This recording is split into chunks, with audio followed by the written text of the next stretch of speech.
This Saturday, July 16th, the Crypto.com Arena in Los Angeles, we get to see the main event, Ryan Garcia versus Javier Fortuna. Ryan Garcia is an interesting character. I mean, he's one of these guys that got incredibly famous faster than his skill set.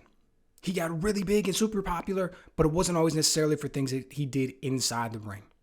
Right? He's got crossover appeal, man. He's got fans that aren't boxing fans. And when I think of people like that from the boxing realm, there's not too many of them. Now, I'm not saying he's as big as these guys, but hear me out. Think about a guy like Sugar Ray Leonard. Think about a guy like Oscar De La Hoya, Manny Pacquiao, Canelo, Floyd Mayweather later in his career. Now, I get it. All those guys were superstars. They were international, super huge, bigger than Ryan Garcia. But my point is this. All of those guys had fans that weren't boxing fans. All of those guys had fans that didn't really know too much about boxing, but they knew who they were. For whatever reason, those guys had that appeal. They had that crossover appeal. They were able to reach other fan bases. Ryan Garcia has that. When you look at Ryan Garcia, he's never been the best in his division. Didn't go out and win a gold medal in the Olympics. Hasn't done anything incredible, set these major records. Hasn't gone out and had any highlight reel victories over people that were already superstars. Doesn't have any of that in his career yet. Only 23 years old. But he's already incredibly popular. Look at him on social media. He's already got a massive following. And that's part of the reason that we see him all the time. That's part of the reason that we see him in these main events. That's part of the reason that we see him talked about amongst guys like Gervonta Davis and Devin Haney and other guys who are absolute killers at the division. And we're being honest with each other. His skills aren't there yet. He's not one of the best at 135 pounds. We shouldn't be having him in the conversation at 135 pounds. Okay? This fight right here against Javier Fortuna is a perfect fight for him. Fortuna's going in underrated. Fortuna isn't being given credit for the skill set that he possesses. He's a guy who does everything very good. Guy who does everything pretty well. Nothing great, but he's not a pushover. He can go forward. He can fight going forward. He can fight going backwards. He's got a good left hand. He can counter. He can lead. He can punch in combinations. He can snipe you. Good hand speed. He was successful in the amateur ranks, had like 200 some fights. Saw success at the national level down in the Dominican Republic. Saw a little bit of success at the international level. 33 years old, so he's got some experience in the pro ranks. This is a good fight. This is a good fight for Ryan Garcia. Ryan Garcia is coming into this one as a massive favorite, like 11-1. That is his popularity speaking. He should not be an 11-1 favorite over Javier Fortuna. His skill set does not suggest that he should be that big of a favorite. Did he look good against Fonseca? Yeah, smoked him. Orduno? Yeah, smoked him. He got dropped against Luke Campbell. And never forget, that was Luke Campbell's last fight. You look and you say, Luke Campbell did this and did that. His foot was halfway out the door. He retired after that fight. He didn't retire because he got beat so bad by Ryan Garcia that he got beat into retirement. He was a relatively young guy. His foot was already halfway out the door. He lost that fight and decided to hang it up.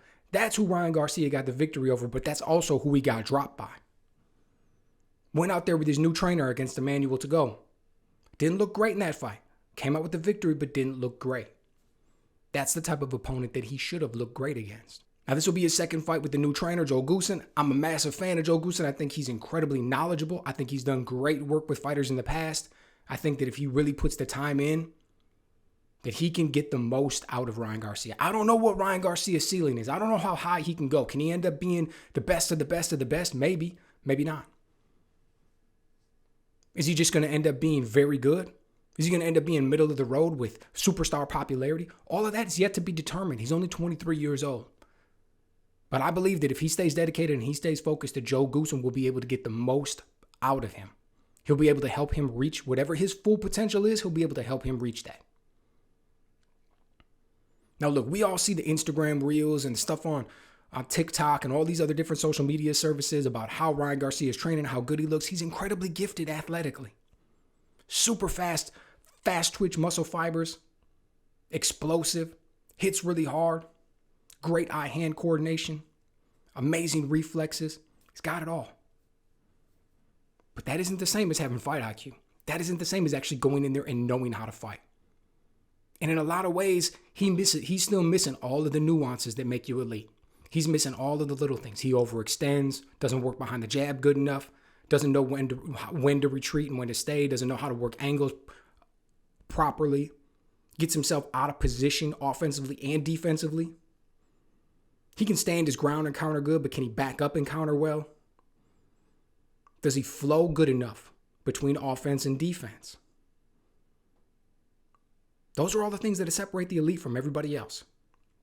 Everybody looks like a world beater in the gym. When we just sit down and we turn on the tape and we watch Ryan Garcia work the Cobra bag, or we watch him work the speed bag or the heavy bag, man, the dude looks like a phenom. You look at that and you think, how could anybody beat him? But that's because that's just the gym. You go into gyms, a lot of guys look great. There's a difference between looking great in the gym and looking great against another trained fighter who wants to take your head off.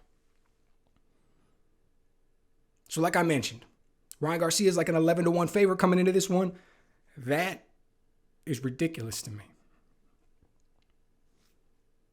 But again, that's the fans speaking. That's the popularity speaking. That's Vegas setting the line in an attempt to make money. That's not Vegas setting the line that accurately reflects each man's skill set. Now, all that being said, don't get me wrong, I'm taking Ryan Garcia to win this fight. When we look at how Javier Fortuna was beat in the past, we look at how Jojo Diaz beat him, we look at how Robert Easter beat him, whenever we see guys see success against him, it's typically when they're being aggressive, they're able to push him back, they're able to get on the inside and do good work. That's not the way Ryan Garcia is going to beat him.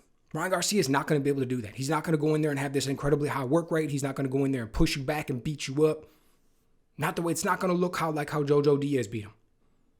This one's going to look different. Ryan Garcia is going to play more role of the sniper. He's going to be explosive. He's going to have to land that big left hook. He's going to have to try to catch and counter.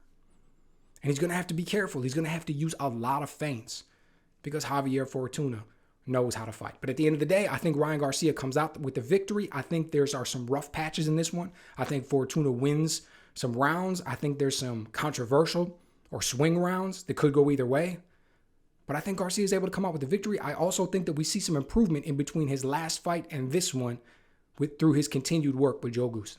So let me know what you guys think. Are you excited to see this one? What do you think is going to be next? Should Garcia come out with the victory? Who do you want to see him fight against? Do you think he's ready for the top of the division yet? Or are they pushing him too fast? He's just got a little bit too much of the hype train and the popularity behind him, but he's only 23, needs to take it a little bit slower, and you think that he could possibly get there one day. Let me know what you guys think.